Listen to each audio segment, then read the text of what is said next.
Olá, este é o programa CPT Cristo para Todos. Estamos de volta e o assunto de hoje é a missão da Igreja. Serão 2 programas, onde vamos tratar sobre o importante propósito da Igreja Cristã, que é anunciar o Evangelho para todas as pessoas. Antes de subir aos céus, com a promessa de que um dia voltaria para julgar os vivos e os mortos, Jesus entregou a tarefa para os discípulos de ir a todas as pessoas para pregar o Evangelho e batizar os seguidores deste Evangelho em nome do Pai, do Filho e do Espírito Santo. Neste programa queremos falar especificamente sobre o que é esta missão da Igreja. E para isso contamos com depoimentos de professores de teologia e pastores que participaram do simpósio de missão promovido pelo Seminário Concórdia em São Leopoldo, em julho de 2012. O tema deste encontro foi Testemunho, Misericórdia e Vida em Comunhão, que resultou em interessantes reflexões. Portanto, não saia daí, queremos ser uma boa companhia para você.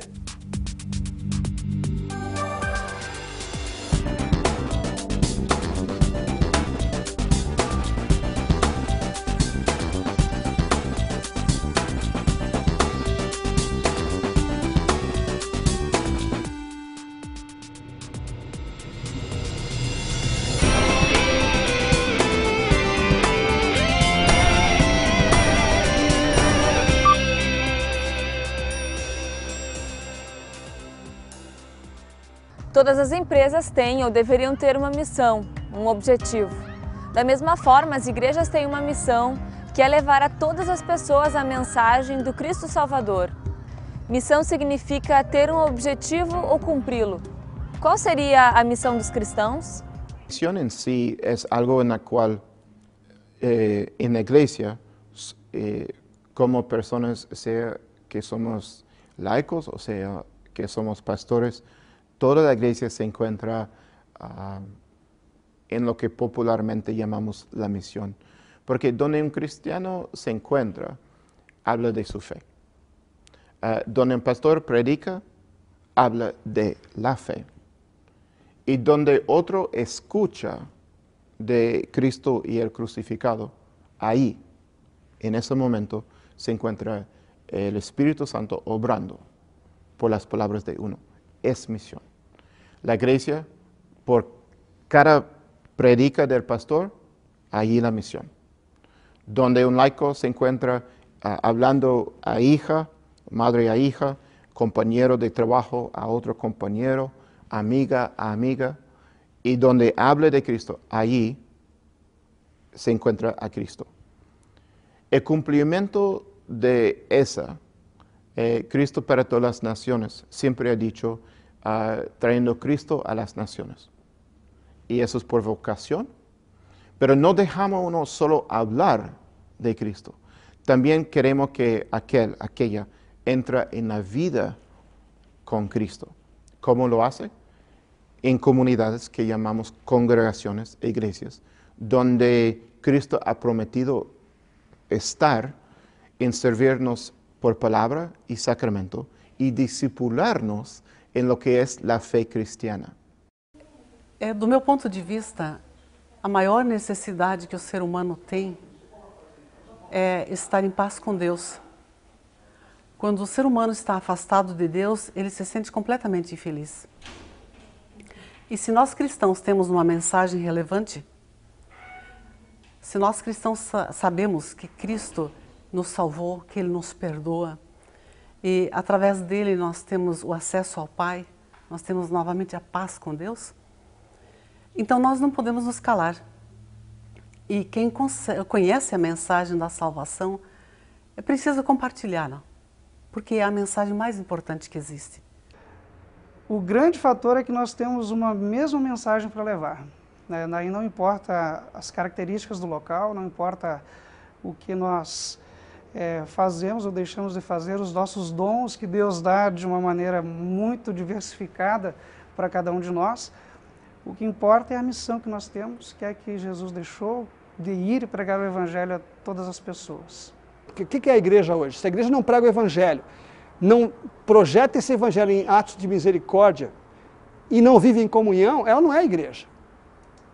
Então eu acho que isso é fundamental para a igreja do passado, a do presente e a igreja do futuro, se nós queremos ser igreja. A gente não tem como desvincular, sabe? É um todo. Misericórdia, testemunho, vida em comunhão é um todo. Não tem como separar uma coisa da outra. E essa é a razão porque eu acho que misericórdia, esse tema testemunho e vida em comunhão é importante na igreja de hoje também. Nós sabemos que a nossa vida aqui ela é passageira. No entanto, depois, a vida pós-morte física, ela é eterna, ela não passa nunca. Então, às vezes nós nos preocupamos demais com as coisas materiais e esquecemos as espirituais, né? Então, a missão, do meu ponto de vista, é um trabalho muito importante, é muito relevante. A fé é mais ou menos como um celular. Se o celular não tem a bateria ou não está carregado, não serve para nada. Pode ser o melhor celular do mundo. Assim, a fé também precisa ter o seu alimento diário através da vida de palavra.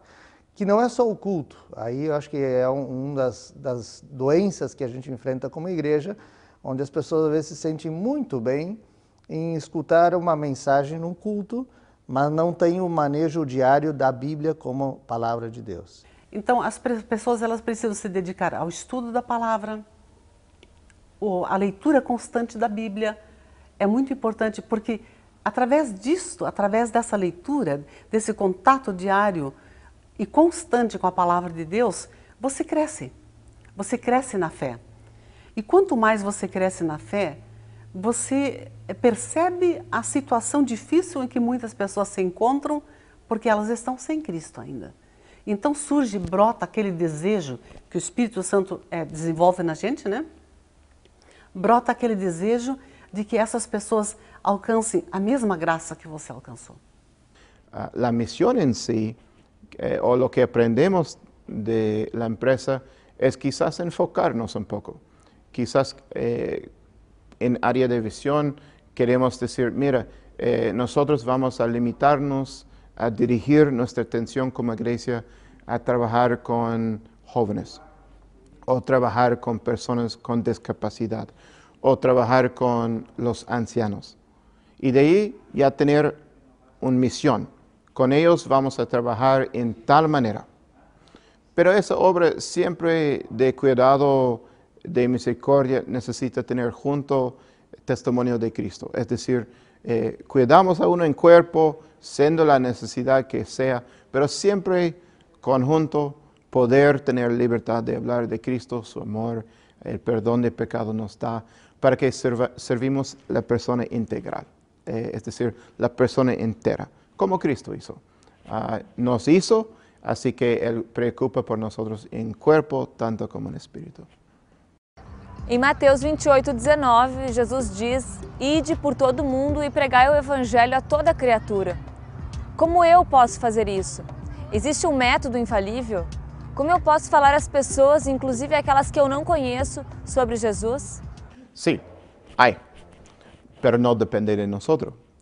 Así que Dios nos da su palabra y sus sacramentos, en la cual Él promete que por el huir de la fe, uno responde a lo que es la palabra de Dios. Ahora, depende lo que es una manera infalible y la perspectiva de uno. A la perspectiva de Dios, su palabra nunca es algo que va vacía. De verdad es algo un poco difícil por nosotros porque dos cosas pasan. En oír la palabra de Dios, uno llega a arrepentirse y creer para tener perdón de pecado. O uno endereza a su corazón. Ahora, de la perspectiva humana, eso es fallar. Pero Dios tiene una manera infalible para llamarnos, la cual es su palabra, las promesas, en la cual oímos de Cristo su vida, su muerte y resurrección por el perdón de pecado. Y uno en tener contacto con la palabra de Dios, sea que es a través de un amigo, sea que es a través de leer la Biblia, sea que es un libro devocional que me hable de Cristo, sea que es oír un predicador, un pastor, predicarnos de Cristo y el crucificado, uno nunca queda igual. Siempre en oír de Él hay algo en el cual uno responde o endurece. Así que es un método infalible, solo no como esperamos. Tem que receber Jesus no coração. Essa é a fórmula, o resto é detalhe. Existem estratégias, existem coisas que dão resultado em um lugar, em um momento. Às vezes tu aplica a mesma fórmula em outro momento e não funciona nada. E essa frustração tem que ser trabalhada como família de fé, que é a equipe que Deus colocou na terra para levar a sua mensagem. Quando Jesus sobe ao céu, uma pequena ilustração, estão filas dos anjos cumprimentando a Jesus pela sua vitória, e aí dizem que o anjo Miguel e o anjo Gabriel conversam: bom, Jesus, aqui estão todos os anjos para baixar à terra e divulgar o teu trabalho. E Jesus olha para eles e diz: não, a minha equipe já está lá na terra, mas são discípulos que te deixaram na hora do aperto, são pessoas que não têm cultura, não têm marketing, não têm uma série de coisas, mas Jesus confiava nessa equipe e essa equipe é a igreja. Cada realidade vai determinar a necessidade, né? Se eu estou numa igreja pequena, numa comunidade pequena, ou estou numa cidade grande, há várias oportunidades que surgem no nosso caminho que a gente pode praticar atos de misericórdia, de comunhão e de pregar o Evangelho. Eu acho que, por exemplo, há várias entidades sociais que precisam de alguém que possa estar lá como cristão, fazendo um ato, dando um testemunho da sua fé, mesmo que aquela entidade não pertença à sua igreja. Então eu acho que há várias áreas que a gente pode se envolver. Há trabalhos com pessoas idosas em asilos, que são esquecidas, abandonadas. Um grupo de jovens pode ir lá, uma vez por semana, trazer um trabalho de carinho, cantar para aquelas pessoas, simplesmente estar lá presente, sentar e ouvi-las.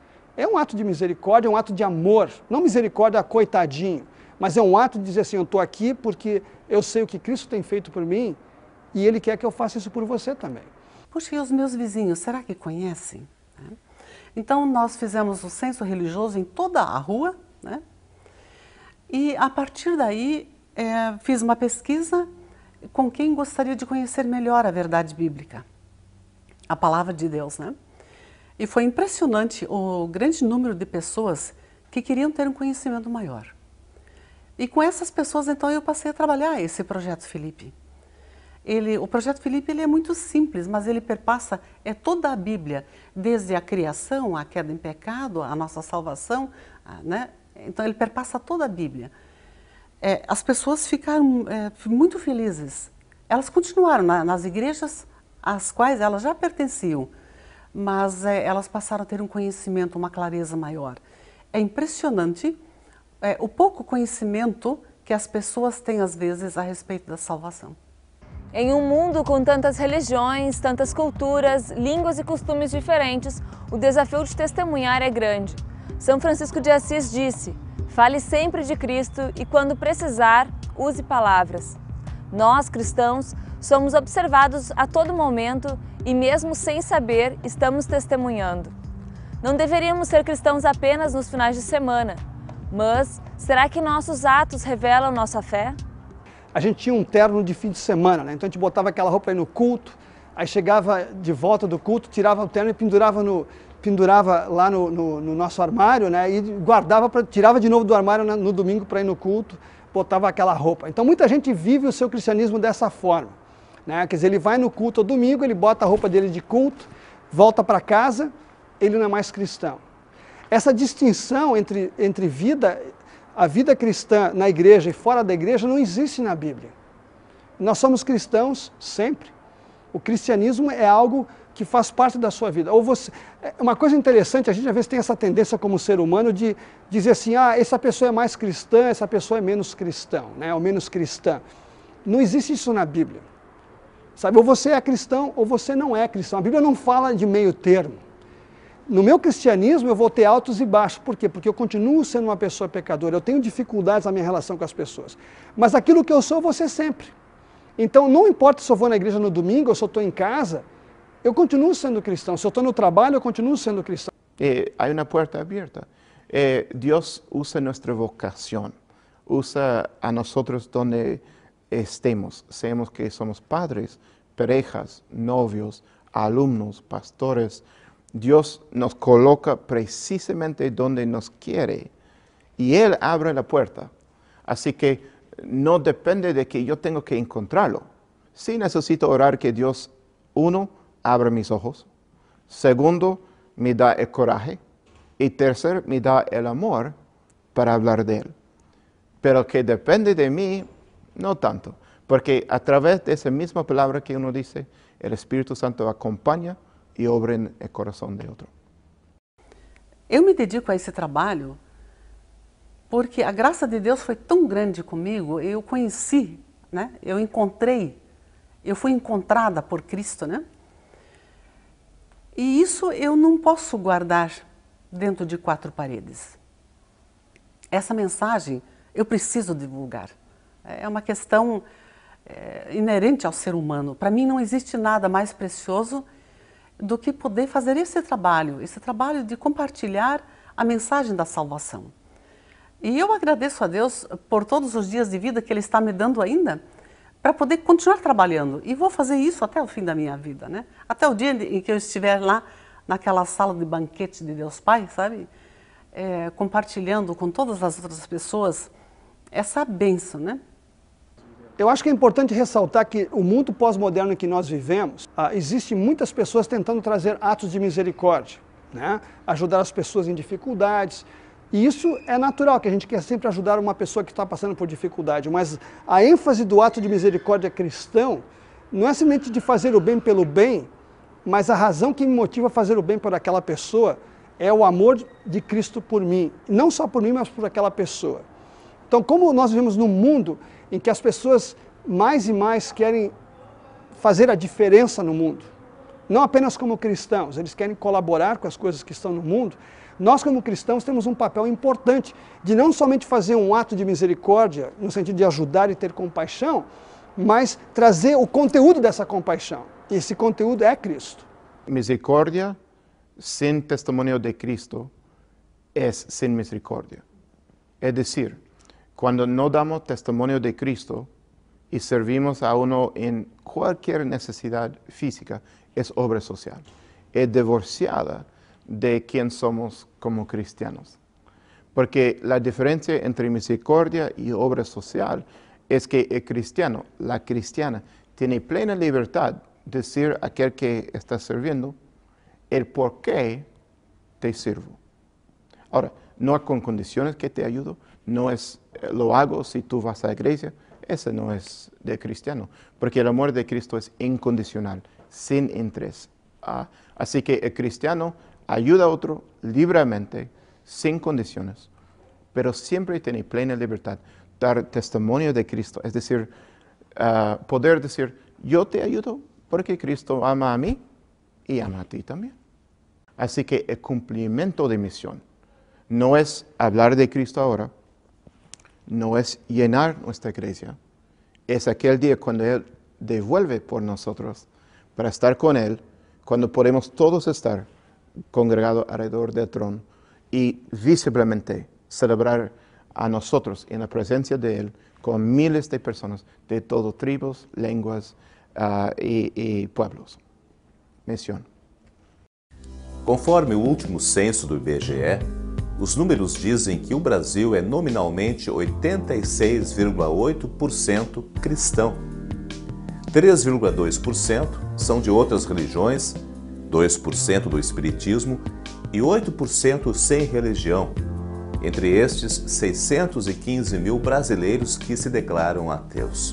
São números só do nosso país, mas números que apontam para aquilo que Jesus disse, vão a todas as pessoas. E bem sabemos que destes quase 90% que se dizem cristãos, infelizmente muitos não têm a fé verdadeira em Cristo Jesus. Pode ser nossos parentes, amigos, vizinhos, colegas. Nossa missão é levar para essas pessoas o Evangelho que oferece o perdão e o amor de Deus já neste mundo e na eternidade. O programa CPT de hoje termina aqui. Que Deus abençoe a todos e até mais.